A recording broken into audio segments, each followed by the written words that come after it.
Hello friends, कैसे हैं आप सभी। जैसे कि आपको पता है कि हम 1000 बेस्ड एंकल बेस्ड क्वेश्चंस का सीरीज चला रहे हैं। उसमें आज का हमारा 10वां सेशन है, 10th सेशन है, जिसमें हम डेली क्वेश्चंस कर रहे हैं अप टू 15 to 20 एक्सप्लेनेशन के साथ में उनको एक्सप्लेन कर रहे हैं। और अगर इससे रिलेटेड आपको कुछ प्रॉब्लम है, कुछ डाउट्स अगर रह रहे हैं तो आप हमसे पूछ सकते हैं कमेंट सेक्शन में। आप हमारे साथ में इसी तरह से बने रहिए, वीडियो को लाइक कीजिए, चैनल को सब्सक्राइब कीजिए। और प्ले स्टोर पर हमारा नर्सेज हब के नाम से एक यूट्यूब चैनल भी है। यूट्यूब चैनल के नाम से ही सेम एक एप्लीकेशन भी है। आप उसको वहाँ पे फ्री कंटेंट और टेस्ट सीरीज वगैरह देख सकते हैं, आप उसको डाउनलोड कर सकते हैं। चलिए हम शुरू करते हैं आज का हमारा फर्स्ट सेशन, जिसमें पहला क्वेश्चन हमारा है, When the nurse is gathering information for the assessment, the patient state, my stomach hurts after about 2 hours after I eat. Based upon this information, the nurse know the patient likely has. यानी कि एक patient है और patient complain कर रहा है कि my stomach hurt about 2 hour after it, मुझे लगभग खाना खाने के 2 घंटे बाद में स्टमक पेन होता है, स्टमक हर्ट करता है। Based upon this information the nurse know the patient likely has. इस इन्फॉर्मेशन के बेसिस पे कि पेशेंट को खाना खाने के 2 घंटे बाद में पेन हो रहा है, तो इस इन्फॉर्मेशन के बेसिस पे नर्स क्या पता लगाएगी कि पेशेंट को क्या प्रॉब्लम है। क्या पेशेंट को गैस्ट्रिक अल्सर है, ड्यूडिनल अल्सर है, पेप्टिक अल्सर है या कर्लिंग अल्सर है। देखिए, पेप्टिक अल्सर जो है वो गैस्ट्रिक और ड्यूडिनल ये दोनों ही तरह के अल्सर हो सकते हैं। तो ये ऑप्शन तो ऐसे गलत हो जाएगा, क्योंकि पेप्टिक अल्सर में ही ड्यूडिनल और गैस्ट्रिक अल्सर आते हैं। और यहाँ पे बात अलग अलग दोनों को पूछने की हो रही है, गैस्ट्रिक अल्सर है, ड्यूडिनल अल्सर है या कर्लिंग अल्सर है। और कर्लिंग अल्सर जो है वो बर्न वाले पेशेंट में देखने को मिलता है, बर्न वाले पेशेंट में देखने को मिलता है। क्यों मिल रहा है देखने, ये बर्न वाले पेशेंट पे इसलिए देखने को मिलेगा क्योंकि बर्न्स पेशेंट में बर्निंग की वजह से या बर्न होने की वजह से प्लाज्मा वॉल्यूम जो है, प्लाज्मा का वॉल्यूम जो है वो कम हो जाता है। और प्लाज्मा वॉल्यूम जब पेशेंट में कम हो रहा है तो यानी कि ब्लड का लेवल कम हो रहा है। ब्लड का लेवल अगर कम हो रहा है तो सेल्स में या टिश्यू में इस्कीमिया देखने को मिलेगा। इस्कीमिया का मतलब होता है लैक ऑफ ब्लड सप्लाई, और लैक ऑफ ब्लड सप्लाई की वजह से सेल का डेथ होगा या सेल नेक्रोसिस होता है। और सेल नेक्रोसिस होने की वजह से अगर ये सेल नेक्रोसिस गैस्ट्रिक म्यूकोजा में अगर ये इस्कीमिया या सेल नेक्रोसिस हो रहा है तो वहाँ पे अल्सर फॉर्मेशन होगा। और उस अल्सर को बर्न्स वाले पेशेंट में अगर इस रीजन से प्लाज्मा वॉल्यूम कम होगा बर्न्स के पेशेंट में, और प्लाज्मा वॉल्यूम की वजह से इस्कीमिया होगा, इस्कीमिया की वजह से सेल नेक्रोसिस होगा, और सेल नेक्रोसिस की वजह से गैस्ट्रिक म्यूकोजा में अल्सर हो जाएंगे। इस अल्सर को हम कर्लिंग अल्सर बोलते हैं। कर्लिंग अल्सर इसलिए इसको बोलते हैं क्योंकि ये जो फर्स्टली जो डिस्क्राइब किया गया था वो एक डॉक्टर थे जिनका नाम था थॉमस ब्लिजार्ड कर्लिंग, इसलिए ये इनके नाम से ही रखा गया है कर्लिंग अल्सर। तो ये ऑप्शन भी यहाँ पे गलत होगा क्योंकि कर्लिंग अल्सर बर्न्स वाले पेशेंट में देखने को मिलता है। पेप्टिक अल्सर जो है वो गैस्ट्रिक और ड्यूडिनल दोनों ही अल्सर होते हैं, वो पेप्टिक अल्सर होते हैं। तो अभी आपके पास में 2 ऑप्शन बचे हैं, गैस्ट्रिक अल्सर और ड्यूडिनल अल्सर। और यहाँ पे बात हो रही थी कि जब पेशेंट खाना खाता है उसके 2 घंटे बाद में, देखिए ये ईसोफेगस है और ये हमारा गैस्ट्रिक है, ये ड्यूडिनम है। यहाँ पर एक पाइलोरिक स्फिंक्टर होता है। जब पेशेंट खाना खाता है या कोई भी खाना खाता है तो ये जो खाना इसके गैस्ट्रिक म्यूकोजा में पहुंच रहा है, तो गैस्ट्रिक म्यूकोजा में पहुंचने की वजह से HCl यहाँ पे या गैस्ट्रिक में पहुंचने की वजह से HCl का यहाँ पे पैराइटल सेल द्वारा सीक्रेशन होगा, और जो फूड उसने जो खाया है वो फूड यहाँ पे HCl के कॉन्टैक्ट में आएगा और यहाँ पे प्रॉपर मिक्सिंग उस फूड का होगा। और जब फूड यहाँ पे गैस्ट्रिक में यानी कि स्टोमक में आ गया है तब पेशेंट को ये पाइलोरिक स्फिंक्टर जो है इसका कंस्ट्रिक्शन हो जाएगा। पाइलोरिक स्फिंक्टर का कंस्ट्रिक्शन कब होगा, जब पेशेंट खाना खाएगा तो उसके गैस्ट्रिक कंटेंट जहाँ पे HCl और खाने का फूड का मिक्सिंग हो रहा है वहाँ पे फूड आने के बाद में गैस्ट्रिक में फूड के आने के बाद में जो पाइलोरिक स्टेनोसिस है उसका कंस्ट्रिक्शन होगा, और कंस्ट्रिक्शन होने की वजह से जो फूड और जो HCl यहाँ पे गैस्ट्रिक कंटेंट के रूप में प्रेजेंट है या स्टमक में प्रेजेंट है, ये पाइलोरिक स्टेनोसिस या पाइलोरिक स्फिंक्टर के कंस्ट्रिक्ट होने की वजह से नीचे की तरफ यानी कि डूडिनम की तरफ नहीं आ पाएगा, और डूडिनम की तरफ नहीं आएगा इसका मतलब है कि जो HCl है वो अभी डूडिनम में नहीं आया है, वो अभी गैस्ट्रिक में ही मेंटेन है। तो HCl प्लस फूड जब गैस्ट्रिक कंटेंट के रूप में यानी कि स्टोमक में ही प्रेजेंट है HCl और फूड, तब कोई दिक्कत नहीं है, क्योंकि HCl और फूड जब गैस्ट्रिक में प्रेजेंट है तो पेशेंट का HCl जो है वो पायलोरिक कंस्ट्रिक्शन की वजह से डूडिनम वाले एरिया में नहीं आया है। लेकिन जब पेशेंट, यहाँ पे बात हो रही थी पेशेंट को 2 घंटे के बाद में पेन हो रहा है, पेशेंट को 2 घंटे के बाद में पेन हो रहा है, इसका मतलब है कि जब यहाँ पे HCl और फूड की मिक्सिंग हो जाती है, प्रॉपर मिक्सिंग होने के बाद में जब आफ्टर 1.5 to 2 आवर, 1.5 से 2 घंटे बाद में जब ये फूड पायलोरिक स्फिंक्टर से क्रॉस करते हुए ड्यूडिनम में आएगा, तो उस फूड के साथ में जो HCl प्रेजेंट है वो HCl जब ड्यूडिनल म्यूकोजा में जो अल्सर बने हुए हैं उसके कांटेक्ट में जब HCl आएगा तो पेशेंट को पेन होगा। अल्सर में पेन दोनों में ही हो रहा है, गैस्ट्रिक अल्सर में भी और ड्यूडिनल अल्सर में भी। गैस्ट्रिक में इन दोनों अल्सर में डिफरेंस ये है कि जब पेशेंट जब खाना खाता है तो विद इन 15 to 20 मिनट्स अगर पेशेंट को पेन हो रहा है तो इसका मतलब है कि उसको गैस्ट्रिक अल्सर है, क्योंकि जब पेशेंट खाना खा रहा है तो उसका HCl का सीक्रेशन होगा, और जब HCl और जो फूड की वजह से सीक्रेट हुआ है वो HCl अगर गैस्ट्रिक म्यूकोजा में जो अल्सर है उसके कांटेक्ट में आएगा तो पेशेंट को पेन होगा। लेकिन जब फूड गैस्ट्रिक में प्रेजेंट है और गैस्ट्रिक में प्रेजेंट होने की वजह से पेशेंट का जो पायलोरिक स्फिंक्टर है वो कंस्ट्रिक्ट रहेगा, तो इसकी वजह से HCl जो है वो डूडिनम में नहीं जाएगा। लेकिन जब 1.5 से 2 घंटे बाद में प्रॉपर मिक्सिंग होने की फूड के HCl के साथ में जब फूड ड्यूडिनल वाले एरिया में पहुंचता है, पायलोरिक स्फिंक्टर थोड़ा रिलैक्स होता है, 1.5 से 2 घंटे बाद जब फूड ड्यूडिनम में पहुंच रहा है तो उसके साथ में जो HCl पहुंच रहा है वो HCl जब ड्यूडिनल म्यूकोजा के अल्सर के कॉन्टैक्ट में आएगा तो पेशेंट को पेन हो रहा है, वो इसलिए पेन 2 घंटे बाद में होगा। अभी अगर पेन खाना खाने के विद इन 15 to 20 मिनट्स हो रहा है तो उसको हम बोलेंगे गैस्ट्रिक अल्सर, और अगर पेन खाना खाने के आफ्टर 2 आवर्स हो रहा है, आफ्टर 2 आवर्स ऑफ ईटिंग, उसको हम बोलेंगे ड्यूडिनल अल्सर। तो यहाँ पे बात हो रही थी stomach hurt after about 2 hour after I eat, यानी कि लगभग 2 घंटा खाने के बाद में, तो 2 घंटा खाने के बाद में हो रहा है तो इसको हम बोलेंगे ड्यूडिनल अल्सर। और अगर यहाँ पे 15 मिनट्स की बात हो रही है या when patient is eating stomach hurts, जब पेशेंट खाना खा रहा है तभी पेन हो रहा है तो उसको हम बोलते हैं हम गैस्ट्रिक अल्सर, इसलिए यहाँ पे बी ऑप्शन सही होगा, ड्यूडिनल अल्सर। नेक्स्ट क्वेश्चन हमारा है, the registered nurse is conducting an in service for colleagues about peptic ulcer, the nurse would be correct in identifying which of the following as a positive factor. यहाँ पे आपसे पूछा गया है कि peptic ulcer के लिए पॉजिटिव फैक्टर क्या है। Nigeria गोनेरी, Haemophilus influenza, H. Pylori, E coli, ये 4 पॉजिटिव ऑर्गेनिज्म है। तो पेप्टिक अल्सर जो है वो किसकी वजह से होता है, नाइजीरिया गोनेरी की वजह से, हीमोफिलस इन्फ्लुएंजा की वजह से, या H. पाइलोराई और ई कोलाई। आपको पता होना चाहिए पेप्टिक अल्सर जो है वो हेलिकोबैक्टर पाइलोराई की वजह से पेप्टिक अल्सर होते हैं, इसलिए यहाँ पे सी ऑप्शन करेक्ट आंसर होगा, Helicobacter pylori is the correct answer.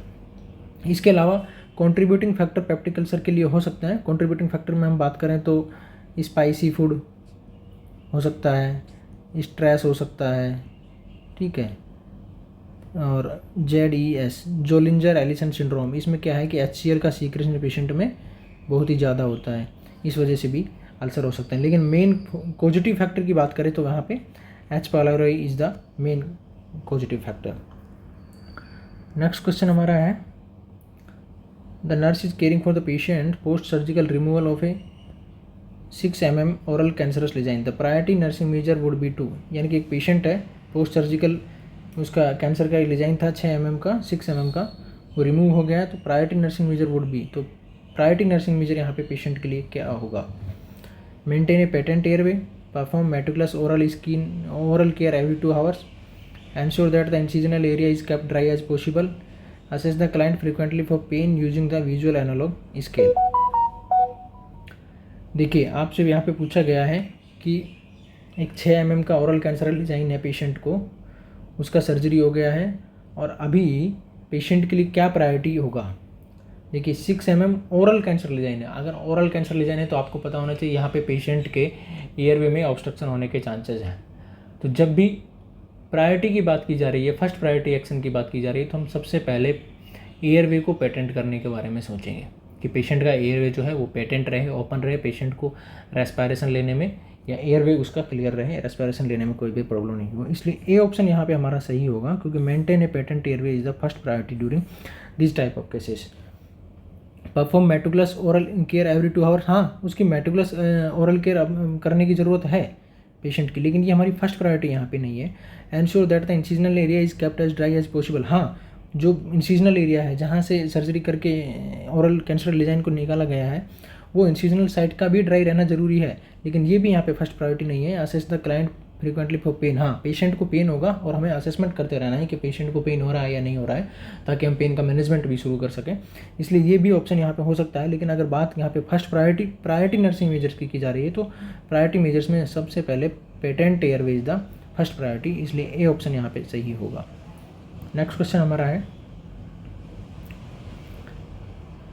The nurse is assisting in the care of a patient with diverticulosis, which of the following assessment finding would necessitate a report to the doctor. यानी कि एक patient है diverticulosis वाला और nurse इनमें से कौन सी finding अगर पेशेंट नर्स को मिल रही है पेशेंट में, तो वो नर्स रिपोर्ट करेगी डॉक्टर को, यानी कि कुछ ना कुछ गलत है जिसको हमें जाके डॉक्टर को बताना है। फर्स्ट ऑप्शन है bowel sound of 5 to 20 second, patient का बाउल साउंड आपको सुनाई दे रहा है 5 से 20 सेकेंड का। दूसरा ऑप्शन है intermittent left lower quadrant pen, left lower quadrant में पेन हो रहा है, बीच बीच में हो रहा है, कंटिन्यूस नहीं हो रहा है। तीसरा है constipation alternating with diarrhoea, patient को अल्टरनेटिंग कॉन्स्टिपेशन और डायरिया हो रहा है। Haemoglobin 26% and haematocrit 30। देखिए यहाँ पे इसका डी ऑप्शन जो है ये गलत है, क्योंकि हीमोग्लोबिन 26% की यहाँ पे बात की गई, तो हीमोग्लोबिन 26% इस पेशेंट में डायवर्टिकुलोसिस वाले में नहीं हो सकता है, क्योंकि अगर हीमोग्लोबिन 26% है जैसा कि इस क्वेश्चन के ऑप्शन में लिखा गया, तो हीमाटोक्रिट 32 नहीं हो सकता है। हीमाटोक्रिट है वो उसको भी हम परसेंट में काउंट करते हैं। देखिए हीमाटोक्रिट जो है, हीमाटोक्रिट का मतलब होता है कि आपके ब्लड में से टोटल कितना परसेंट आरबीसी है।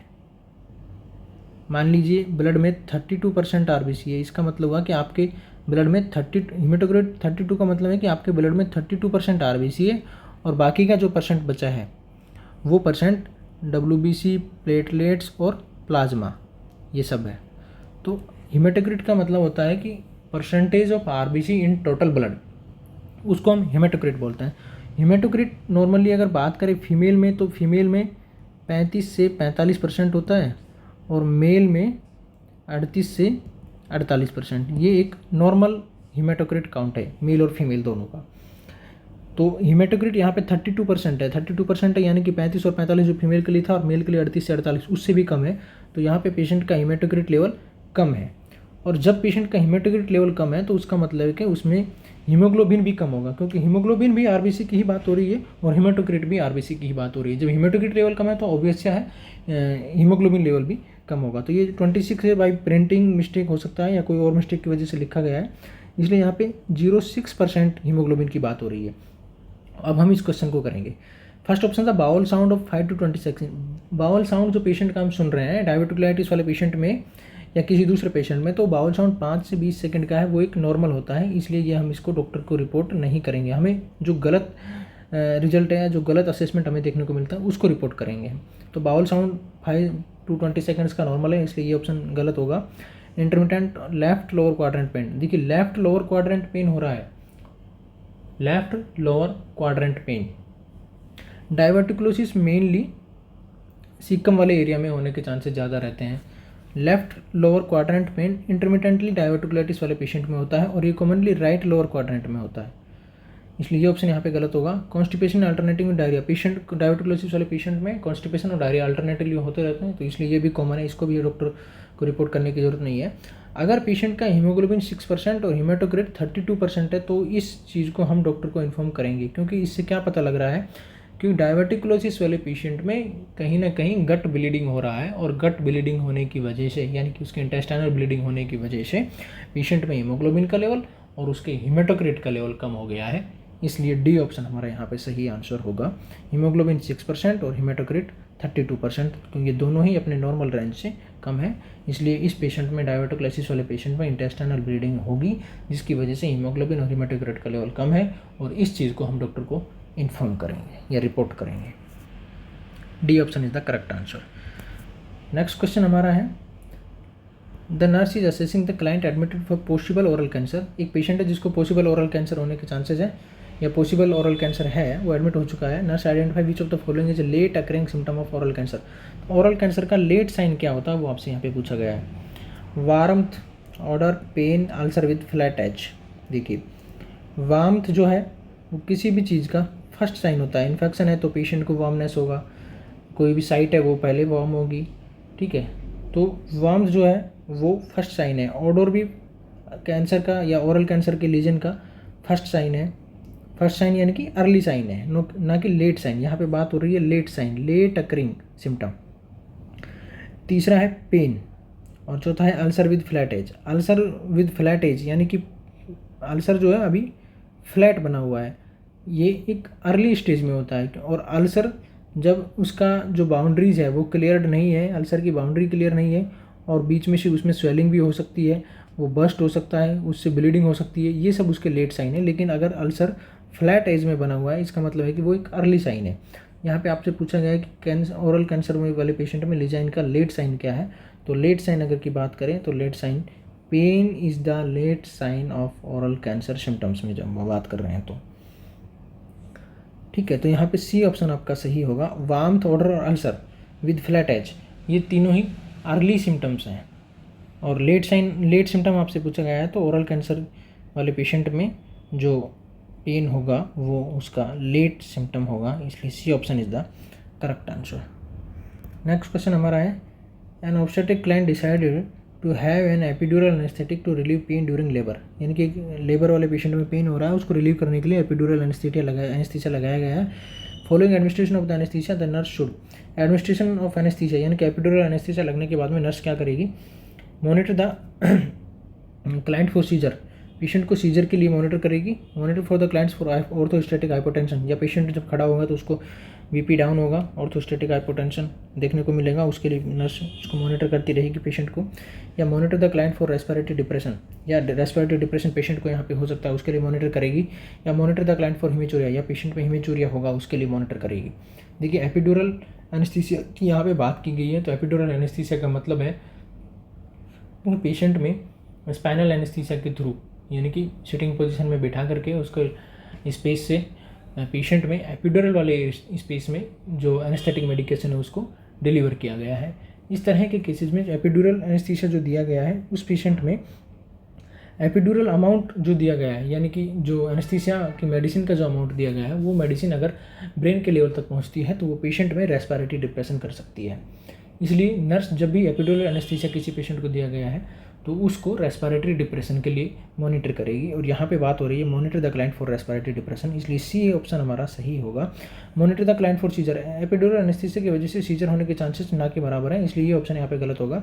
Monitor the client for orthostatic hypotension, orthostatic hypotension के लिए आप पेशेंट को मॉनिटर कर सकते हैं, लेकिन एपिड्यूरल एनेस्थीसिया वाला पेशेंट जिसको एपिड्यूरल एनेस्थीसिया गया है वो patient at least next 24 hours के लिए फ्लैट लाइंग पोजिशन में रहेगा। फ्लैट सुपाइन पोजीशन में पेशेंट रहेगा, तो इस फ्लैट सुपाइन पोजीशन में पेशेंट को ऑर्थोस्टैटिक हाइपोटेंशन नहीं होगा, इसलिए ये ऑप्शन भी यहाँ पे गलत होगा। और डी ऑप्शन था monitor the client for haematuria, epidural anaesthesia की वजह से हिमेचूरिया नहीं होता है, इसलिए ये ऑप्शन भी यहाँ पे गलत होगा। एपिड्यूरल एनेस्थीसिया का मेडिसिन का अगर अमाउंट ज़्यादा है या वो मेडिसिन पेशेंट के ब्रेन लेवल तक पहुँच गई है और ब्रेन को सप्रेस कर रही है तो उसका मतलब है कि पेशेंट पर रेस्पिरेटरी डिप्रेशन देखने को मिल सकता है, इसलिए यहाँ पे C option is the correct answer. Nurse patient को रेस्पिरेटरी डिप्रेशन के लिए मॉनिटर करेगी की। नेक्स्ट क्वेश्चन हमारा है, the nurse is performing an assessment of an elderly client with total hip repair, यानी कि एक टोटल हिप रिपेयर वाले पेशेंट का सर्जरी हुआ है। Based on this assessment the nurse decide to medicate the client with analgesic, यानी कि nurse को अभी कोई भी असेसमेंट करना है, उसके हिसाब से पेशेंट को एनाल्जेसिक मेडिकेशन देना है, एनाल्जेसिक मेडिकेशन पेन के लिए।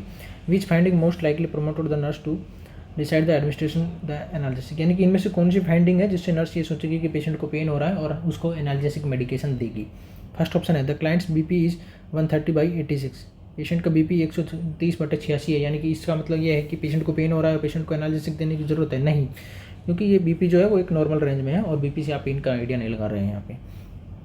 The client is unable to concentrate, patient concentrate नहीं कर पा रहा है। क्या इसका मतलब है कि पेशेंट को पेन हो रहा है और पेन फिर हम उसको एनाल्जेसिक मेडिकेशन देंगे? नहीं, क्योंकि पेशेंट अनेबल टू कंसंट्रेट है, इसका मतलब ये कंसंट्रेट करने का रीज़न कोई और भी हो सकता है। और इसके अलावा एक मेन रीज़न ये भी हो सकता है क्योंकि पेशेंट अभी जस्ट आफ्टर सर्जरी आपके पास में आया है, तो एनेस्थीसिया का इफेक्ट भी वहाँ पे हो सकता है। The client's pupils are dilated, patient के पुपिल्स डायलेटेड हैं?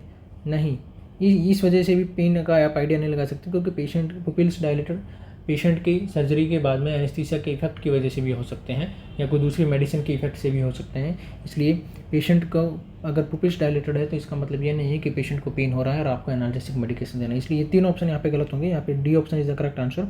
The client grimaces during care, जब आप पेशेंट का केयर कर रहे हैं उस टाइम फेशियल ग्रेमिसेस, ग्रेमिसेस का मतलब होता है रिएक्शन, फेशियल एक्सप्रेशन या रिएक्शन। जब पेशेंट का आप केयर कर रहे हैं तो पेशेंट के फेशियल एक्सप्रेशन और उसके रिएक्शन से आपको पता होगा कि यहाँ पेशेंट को पेन है, इसलिए हम आप पेशेंट को पेन का मेडिसिन यानी कि एनाल्जेसिक मेडिकेशन देंगे। इसलिए यहाँ पे D option is the correct answer. Next question हमारा है, a client who has chosen to breast feed complain to the nurse that her nipple become very sore while she was breast feeding her older child. एक breast feeding mother है, वो patient nurse को complain कर रही है कि जब अपने बच्चे को ब्रेस्ट फीडिंग करा रही है तो उसके जो निपल्स हैं, ब्रेस्ट निपल जो हैं वो सोर हो गए हैं, very sore while she was breast feeding her, यानी कि उसके ब्रेस्ट निपल में सोर हो गए हैं, अल्सर्स टाइप्स के हो गए हैं। Which measures will help her to avoid soreness of the nipples, यानी कि उस इनमें से कौन सा मेजर्स है जिसको अप्लाई करने से उसके जो निपल्स में जो सोरनेस हो रहा है उसको अवॉइड किया जा सकता है, ये आपसे पूछा गया है। फर्स्ट ऑप्शन है feeding the baby during the first 48 hours after delivery. इनमें से किस चीज़ को अवॉइड करना है ताकि उसके सोरनेस को कम किया जा सके, ब्रेस्ट निपल की सोरनेस को? Feeding the baby during first 48 hours after delivery. क्या बेबी को 48 आवर्स तक डिलीवरी के फीडिंग नहीं करानी चाहिए? नहीं, पेशेंट को ये ऑप्शन यहाँ पे गलत होगा क्योंकि आप इसको अवॉइड नहीं कर सकते हैं। बच्चे को 48 आवर्स का जो ब्रेस्ट मिल्क है उसको हम कोलेस्ट्रॉल बोल रहे हैं, उसको पिलाना ज़रूरी है, इसलिए ये ऑप्शन भी अवॉइड नहीं करना है। दूसरा है breaking suction by placing a finger between the baby's mouth and the breast when she terminate the feeding. जब बच्चे का फीडिंग को टर्मिनेट यानी कि बच्चे ने दूध पी लिया है तब आप उसको अपने से दूर कर रहे हैं, ब्रेस्ट निपल से उसका मुंह हटा रहे हैं, माउथ हटा रहे हैं, तो आपको क्या करना है कि उसके सक्शन को, उसके जो निपल और निपल एरियोला और बच्चे के माउथ कैविटी में जो सक्शन जो बन गया है उसको ब्रेक करने का आपका अल्टीमेट पर्पज़ है। तो उसको ब्रेक करने के लिए मदर को, नर्सिंग मदर को या जो मदर ब्रेस्ट फीड करा रही है उसको बच्चे के मुंह में जो निप्पल और ओरल कैविटी के बीच में जो बच्चा लैचिंग कर रहा है उसमें निप्पल के फर्स्ट पोजीशन में यानी कि निप्पल के और माउथ के बीच में मदर की फिंगर अगर आ जाएगी तो वहाँ से बेबी का सक्शन जो है वो ब्रेक हो जाएगा, और ब्रेक अगर सक्शन हो रहा है तो बच्चा अपना मुंह ओपन कर लेगा और वहाँ से दूर हो जाएगा, और अगर दूर होगा तो निप्पल को अपनी तरफ खींच नहीं पाएगा, तो उस वजह से जो सोरनेस की जो प्रॉब्लम निप्पल्स में हो रही है वो रिजोल्व हो जाएगी। इसलिए यहाँ पे हम बी ऑप्शन के साथ में जाएंगे, क्योंकि breaking suction by placing a finger between the baby's mouth and the breast when she terminate the feeding. जब टर्मिनेट कर रही है, फीडिंग को ख़त्म कर रही है, तो निप्पल के ऊपर उंगली ला करके रख देगी, जिससे कि बच्चे के निप्पल और माउथ में जो सक्शन बना हुआ है वो ब्रेक हो जाएगा, बच्चा माउथ को ओपन कर लेगा और ब्रेस्ट के जो सोरनेस है, जो खींचने की वजह से सोरनेस जो हो रही थी बेबी निप्पल में, उस निप्पल सोरनेस को रिजोल्व किया जा सकता है। तीसरा ऑप्शन था applying warm moist soak to the breast several times per day. ये ब्रेस्ट इंगोजमेंट की कंडीशंस में किया जाता है, ना कि ब्रेस्ट सोरनेस की कंडीशन में। वियरिंग ए सपोर्ट ब्रा, ये भी ब्रेस्ट एंगोजमेंट में हम कर सकते हैं, ना कि सोरनेस ऑफ ब्रेस्ट में देखने को मिलेगा। इसलिए सोरनेस ऑफ ब्रेस्ट में क्या करना पड़ेगा कि ब्रेकिंग सक्शन को ब्रेक करने के लिए हम निप्पल पे उंगली लगाएंगे, बच्चे का सक्शन जो है वो टर्मिनेट हो जाएगा, तो जो सोरनेस की प्रॉब्लम जो है निप्पल्स की वो नहीं बढ़ेगी। नेक्स्ट क्वेश्चन हमारा है the doctor has ordered a transcutaneous electric nerve stimulation TENS unit for the client with chronic back pain. एक पेशेंट है जिसका क्रॉनिक बैक पेन हो रहा है, उसको डॉक्टर ने ऑर्डर किया है टेंस का। The nurse teaching the client with TENS unit should tell the client. The nurse जो टेंस यूनिट में है वो पेशेंट को क्या बताएगी? देखिए टेंस क्या होता है, ट्रांसक्यूटेनियस इलेक्ट्रिक नर्व स्टिमुलेशन। ये एक मशीन होती है, उस मशीन में वायर लगे होते हैं और वो वायर एक इलेक्ट्रोड के थ्रू अटैच्ड रहते हैं। मशीन है, उसके वायर्स हैं और वो वायर इलेक्ट्रोड्स के थ्रू अटैच्ड है। वो इलेक्ट्रोड्स जहाँ पे हम पेशेंट को थेरेपी दे रहे हैं उस वाले पोर्शन में वो एक एडहेजिव इलेक्ट्रोड्स होते हैं, उस एडहेजिव इलेक्ट्रोड्स को हम पेशेंट के किसी भी पार्ट पे अप्लाई कर देते हैं।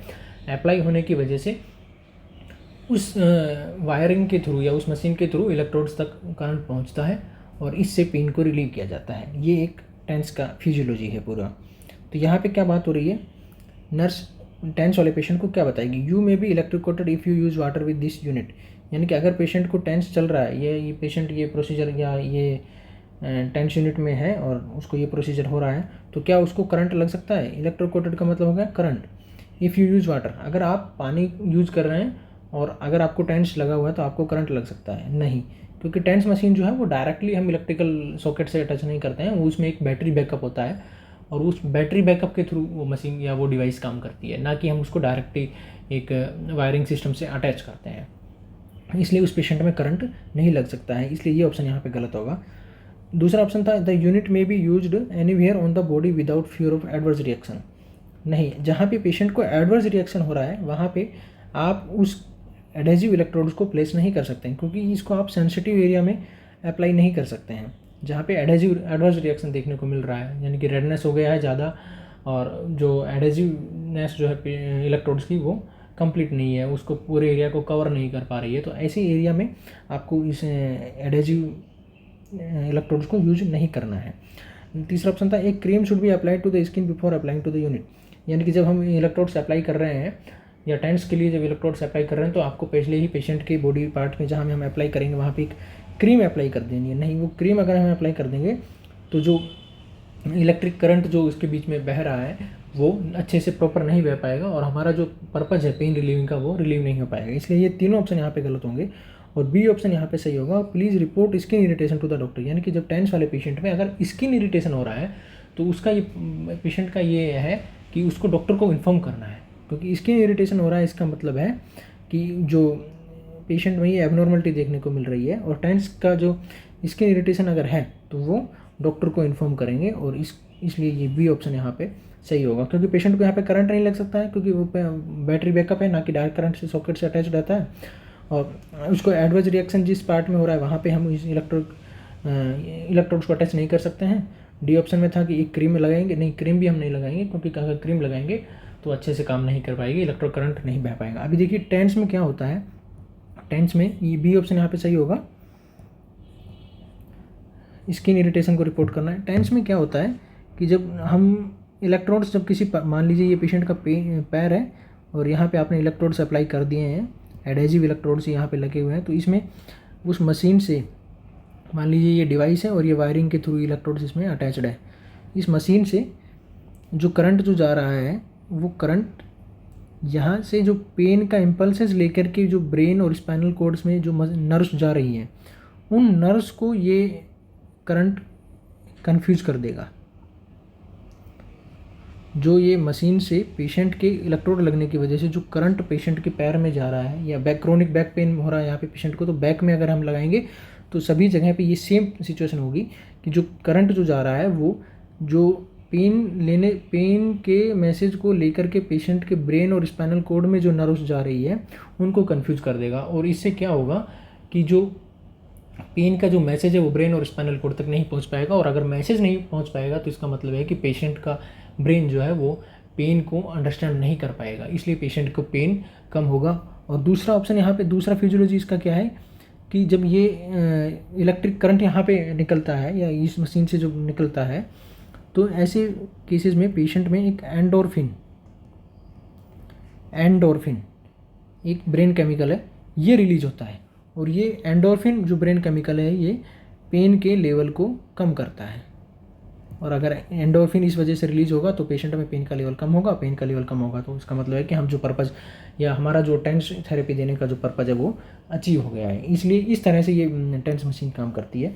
एक तो एंडोर्फिन नामक केमिकल है उसको रिलीज़ करा करके इससे पेन का कम होगा और दूसरा जो पेन का जो मैसेज ले जाने वाली ब्रेन और स्पाइनल कॉर्ड तक के जो नर्व्स हैं उनको कन्फ्यूज़ कर देगा तो जो पेन का जो प्रॉपर मैसेज है वो ब्रेन तक नहीं पहुँच पाएगा और ब्रेन तक नहीं पहुँच पाएगा तो इसका मतलब है कि पेशेंट को पेन परसीव नहीं होगा। इस तरह की फिजियोलॉजी पर ये टेंस मशीन जो है वो काम करती है। नेक्स्ट क्वेश्चन हमारा है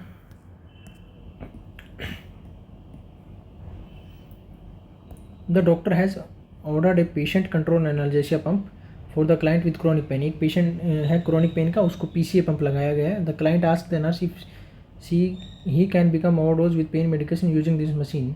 the nurse not understanding of the PCA if she state. यानी कि पेशेंट को पीसीए पंप लगा हुआ है और पेशेंट बोल रहा है कि क्या मैं ओवरडोज हो जाऊंगा पेन मेडिकेशन से अगर मैं इस मशीन को यूज़ करूंगा। तो नर्स उसको पीसीए क्या होता है, कैसे काम करता है, उसके बारे में बताएगी। तो इनमें से कौन सा असेसमेंट स्टेटमेंट सही है ये आपको पता करना है। देखिए, फर्स्ट ऑप्शन है the machine will administer only the amount that you need to control your pain without your taking any action. यानी क्या मशीन पेशेंट का कोई भी एक्शन लिए बगैर ही जो डिजायर्ड अमाउंट है पेन मेडिकेशन का वो डिलीवर करती है? नहीं, यहाँ पे पेशेंट की हमें आवश्यकता होती है, क्योंकि उसमें एक पेशेंट कंट्रोल एनाल्जेसिया पंप में एक स्विच होता है। उस स्विच को जब पेशेंट बता रहा है तो वो जो डिजायर्ड अमाउंट हमने सेट की हुई है वो डिजायर्ड अमाउंट मेडिसिन का पेशेंट को इंजेक्ट हो जाता है डायरेक्टली आईवी लाइन के थ्रू। ये जो मशीन है पीसीए पंप जो है वो एक आईवी लाइन के थ्रू पेशेंट के आईवी लाइन से या एक ट्यूबिंग के थ्रू पेशेंट के आईवी लाइन से कनेक्ट रहता है। जब पेशेंट को फील होता है पेन का तो पेशेंट उस पीसीए पंप में जो स्विच है उसको प्रेस करेगा। उसको प्रेस करने से जो डिजायर्ड अमाउंट हमने जो सेट की हुई है पीसीए पंप में वो मेडिसिन का डिजायर्ड अमाउंट पेशेंट के पीसीए ट्यूबिंग के थ्रू पेशेंट के आईवी लाइन में चला जाएगा। इसलिए ये ऑप्शन यहाँ पे गलत होगा कि क्योंकि यहाँ पे अब बात हो रही थी कि पेशेंट को कुछ भी नहीं करना, without your taking any action. यहाँ पे पेशेंट को कुछ नहीं करना, नहीं, यहाँ पे पेशेंट को कुछ करना है। क्या करना है? पेशेंट को बटन को प्रेस करना है जब उसको पेन फील हो रहा था। इसलिए ये ऑप्शन यहाँ पे गलत होगा। दूसरा ऑप्शन था the machine has a locking device that prevent overdosing to occurs. यानी कि मशीन में एक लॉकिंग डिवाइस लगी होती है जो पेशेंट को ओवरडोज होने से बचाती है। हाँ, ये बिल्कुल सही है पेशेंट कंट्रोल एनाल्जेसिया पंप के लिए, क्योंकि जो पेशेंट कंट्रोल एनाल्जेसिया है उसमें पेशेंट का ओवरडोज हो सकता है। इसीलिए स्टाफ या डॉक्टर्स जो हैं या एनेस्थीसियोलॉजिस्ट जो इसको अटैच कर रहे हैं वो क्या करते हैं कि उसके पीसीए पंप की एक डिजायर्ड डोज को सेट कर देते हैं कि पेशेंट को इससे ज़्यादा डिजायर्ड या ये जो सेट की गई डोज है इससे ज़्यादा डोज पेशेंट को डिलीवर नहीं हो पाएगी इससे ज़्यादा। तो इसका मतलब है कि पेशेंट को ओवरडोजिंग नहीं हो पाएगा। इस तरह से ये ऑप्शन आपका सही होगा। तीसरा ऑप्शन था the machine will administer only large dose every 4 hours to relieve your pain. नहीं, कोई ज़रूरी नहीं है कि वो 4 घंटे में ही लार्ज डोज करे, नहीं, एक कंटिन्यूड फ्लो रेट पे भी पीसीए पंप आते हैं जो कंटिन्यूसली मेडिसिन को एक बहुत ही कम लेवल पर फ्लो कराते रहते हैं। उसको बार बार रिलीज़ करने की ज़रूरत नहीं है, वो कंटिन्यूसली भी चलता रहता है। पेशेंट को कंटिन्यूसली भी मेडिसिन वो चलता रहता है। ज़रूरी नहीं है कि 4 घंटे में ही पेन के रिलीव करने के लिए एडमिनिस्टर करेगी। इसलिए ये ऑप्शन भी यहाँ पे गलत होगा। डी ऑप्शन था the machine is set to deliver medication only if you need it. नहीं, इसको भी कंटिन्यूड फ्लो रेट के हिसाब से लगाया जा सकता है। इसलिए यहाँ पे B option is the correct answer. Machine में एक लॉकिंग सिस्टम लगा रहता है जो कि पेशेंट को ओवरडोज होने से बचाता है। जो हमने डोज सेट की हुई है उससे ज़्यादा डोज पेशेंट को नहीं दी जा सकती, चाहे पेशेंट कितनी भी बार उस स्विच को प्रेस कर ले। इसलिए B option is the correct answer. Next question हमारा है a 84 year old has return from recovery room following a total hip repair. एक पेशेंट है जिसका हिप रिपेयर का सर्जरी हो गया है, 84 ईयर ओल्ड मेल है। He complain of pain and is medicated by morphine sulphate and promethazine. Patient को morphine sulphate और प्रोमिथाजिन मेडिसिन दिया गया है पेन के लिए। Which medication should be kept available for the client being treated with opioid analgesic. Opioid analgesic मतलब हो गया मॉर्फिन सल्फेट एक ओपोइड एनाल्जेसिक है। तो जब हम पेशेंट को ओपोइड एनाल्जेसिक दे रहे हैं तो उसको ट्रीट करने के लिए being treated with opioid analgesic जब पेशेंट को दे रहे हैं तो ओपोइड एनाल्जेसिक वाले पेशेंट में रेस्पिरेटरी डिप्रेशन हो सकता है। रेस्पिरेटरी डिप्रेशन यानी कि पेशेंट को रेस्पिरेशन में प्रॉब्लम हो सकती है। तो रेस्पिरेटरी डिप्रेशन अगर पेशेंट में हो रहा है तो इसका मतलब है कि पेशेंट को लाइफ थ्रेटनिंग कंडीशन हो सकता है। और लाइफ थ्रेटनिंग कंडीशन जब हो रही है पेशेंट को तो हम इस तरह की प्रॉब्लम को ओवरकम करने के लिए दूसरे मेडिसिन को रेडी रखेंगे जो कि ओपोइड एनाल्जेसिक के इफेक्ट को कम कर दे या ख़त्म कर दे। जैसे कि मॉर्फिन सल्फेट यहाँ पे ओपोइड एनाल्जेसिक है, तो मॉर्फिन सल्फेट अगर पेशेंट को दी गई है तो हम एक ऐसा मेडिसिन अपने पेशेंट के बेड साइड में रखेंगे। अगर पेशेंट को मॉर्फिन सल्फेट की वजह से रेस्पिरेटरी डिप्रेशन हो रहा है तो ऐसी कौन सी मेडिसिन है जो मॉर्फिन सल्फेट को इफेक्ट को कम कर देगी, उस मेडिसिन का आपको यहाँ पे बताना है। तो नेलेजोन जो है ये मॉर्फिन सल्फेट का एंटीडोट है, इसको हम नेलेक्सोन के नाम से भी बोलते हैं। इसलिए ए ऑप्शन यहाँ पे सही होगा। जब पेशेंट को मॉर्फिन सल्फेट दिया जा रहा है तो हम उसके बेड साइड में नेलेजोन को रखेंगे ताकि अगर पेशेंट को मॉर्फिन और सल्फेट की वजह से या मॉर्फिन सल्फेट का ओवरडोज हो गया है तो उसके इफेक्ट को कम करने के लिए नैलाजोन देंगे। जैसे कि एंटीडोट की यहाँ पे बात हो रही है तो मॉर्फिन सल्फेट का एंटीडोट नैलाजोन है, जो कि मॉर्फिन सल्फेट के इफेक्ट को खत्म कर देगा। कीटोरोल के यहाँ पे ऑप्शन में नहीं होगा। एसिटाइल सैलिसाइक्लिक एसिड एस्पिरिन जो है वो एक एंटीप्लेटलेट मेडिकेशन है, इसको हम नहीं देंगे। एट्रोपिन सल्फेट जो है ये हार्ट रेट को बढ़ाएगी, इसलिए इसको नहीं देंगे, या हार्ट के कॉन्ट्रैक्शन पावर को बढ़ाएगी, इसलिए ये option is the correct answer. Morphine sulphate के एंटीडोट के रूप में हम नैलाजोन का यूज करेंगे। नेक्स्ट क्वेश्चन हमारा है, the nurse is taking the vital sign of the client admitted with cancer of the pancreas. एक पेशेंट पेंक्रियाज वाला है, कैंसर जिसको है। The nurse is aware that fifth vital sign is, fifth vital sign कौन सा है ये आपको पता होना चाहिए। Pain is the fifth vital sign, B option B is the answer, correct answer. देखिए blood pressure, heart rate, temperature, respiration, 1 2 3 4, ये 4 वाइटल साइन है। Blood pressure, heart rate, temperature, respiration. इसके अलावा 5वां वाइटल साइन होता है, उसको हम बोलते हैं pain. Pain is the fifth vital sign, इसलिए यहाँ पे पूछा गया फिफ्थ वाइटल साइन क्या है, तो fifth vital sign pain answer होगा। एनोरेक्सिया, लैक ऑफ हंगर, ये ऑप्शन यहाँ पे गलत होगा। इंसोम्निया, लैक ऑफ स्लीप, ये भी गलत होगा। फटीग, ये भी एक फिफ्थ वाइटल साइन नहीं है। Fifth vital sign is the pain, इसलिए B option is the correct answer. Next question है, a client with AIDS tell the nurse that she has been using acupuncture to help with his pain. यानी कि एक ads वाला patient है, उसको acupuncture चल रहा है उसके पेन को रिलीव करने के लिए। The nurse should question the client regarding the treatment because acupuncture, यानी कि नर्स पेशेंट के एक्यूपंक्चर वाले ट्रीटमेंट को क्वेश्चन करेगी, यानी कि पेशेंट नर्स को जब भी क्वेश्चन की बात आ रही है, इसका मतलब है कि नर्स को लग रहा है कि कुछ ना कुछ गलत हो रहा है, तो वो क्या गलत हो रहा है उसको नर्स को फाइंड आउट करना है। तो यहाँ पे क्या गलत हो रहा है आपको पता होना चाहिए। देखिए यहाँ पे पूछा गया था एक्यूपंक्चर के किस ट्रीटमेंट को नर्स क्वेश्चन कर रही है। Use pressure from the finger and hand to stimulate the energy point in the body. Energy point को स्टिमुलेट करने के लिए अगर हम फिंगर और हैंड्स का यूज़ कर रहे हैं तो उसको हम बोलते हैं एक्यूप्रेशर, ना कि एक्यूपंक्चर, इसलिए ये ऑप्शन यहाँ पे गलत होगा। Use oil extracted from plants and herbs और प्लांट से जो ऑयल यूज किया जा रहा है उसका अगर हम ट्रीटमेंट से में यूज़ कर रहे हैं तो उसको हम बोलते हैं मसाज। ऑयल से मसाज की जाती है, ना कि एक्यूपंक्चर किया जाता है, इसलिए ये ऑप्शन यहाँ पे गलत होगा। तीसरा ऑप्शन है uses needle to stimulate certain points on the body to treat pain. हाँ, पेन को ट्रीट करने के लिए एक्यूपंक्चर में सर्टेन नीडल्स, कुछ नीडल्स हैं जिनको पार्टिकुलर पॉइंट्स में इंसर्ट कराया जाता है, उससे पेशेंट को पेन का रिलीव होता है, इसलिए सी ऑप्शन यहाँ पे सही होगा। डी ऑप्शन में था use manipulation of the skeletal muscle to relieve stress and pain, ये भी मसाज में ही किया जाता है, इसलिए डी ऑप्शन भी गलत होगा। अभी यहाँ पे बात हो रही थी nurse should question the client regarding the treatment option. Nurse इस सी वाले ऑप्शन को क्वेश्चन क्यों करेगी, क्योंकि एड्स वाले पेशेंट में यानी कि एचआईवी वाले पेशेंट में हम मल्टीपल पंक्चर एक्यूपंक्चर के लिए कर रहे हैं, तो वो जो नीडल्स हैं छोटी छोटी उनकी वजह से पेशेंट को जो केयर दे रहा है उसको भी पंक्चर होने के चांसेस हैं। और एचआईवी वाले पेशेंट के ब्लड में अगर वो पंक्चर नीडल कॉन्टैक्ट में आई है और उसी से किसी दूसरे कैंडिडेट को पंक्चर हो गया तो इसका मतलब है कि एचआईवी के ट्रांसमिशन होने के चांसेस बढ़ गए हैं। और एचआईवी के ट्रांसमिशन होने के जहाँ पे चांसेस बढ़ रहे हैं इसका मतलब है कि नर्स इस तरह के ट्रीटमेंट ऑप्शन को क्वेश्चन करेगी, इसलिए एक्यूपंक्चर जो है उसको हम एड्स वाले पेशेंट के लिए यूज नहीं कर सकते हैं, क्योंकि ये दूसरे पेशेंट में भी एचआईवी के ट्रांसमिशन को बढ़ाते हैं, इसलिए सी ऑप्शन यहाँ पे सही होगा। और नर्स इस तरह के ट्रीटमेंट ऑप्शन को क्वेश्चन कर रही है, यानी कि नर्स को लग रहा है कि ये ऑप्शन यहाँ पे ये ट्रीटमेंट जो थेरेपी हम या जो ट्रीटमेंट हम पेशेंट के लिए यूज़ कर रहे हैं ये एक ट्रीटमेंट ऑप्शन जो है वो गलत है, इसलिए C option is the correct answer. Next question है, a client has an order to prevent post surgical order for heparin to prevent post surgical thrombi immediately following a heparin injection the nurse should. देखिए एक patient है जिसको post surgical thrombosis होने से बचाने के लिए हेपेरिन का ट्रांसफ्यूजन चल रहा है। हेपेरिन मतलब एक एंटीकोगुलेंट मेडिकेशन है, anticoagulant. Following a heparin injection the nurse should, एक हिपेरिन इंजेक्शन लगाने के बाद में नर्स क्या करेगी, एस्पायरेट फॉर ब्लड, ब्लड के लिए एस्पायरेट करेगी, check the pulse rate check करेगी, मसाज द साइट या जहाँ पे हेपेरिन लगाया है उसको मसाज करेगी, या D option check the site for bleeding.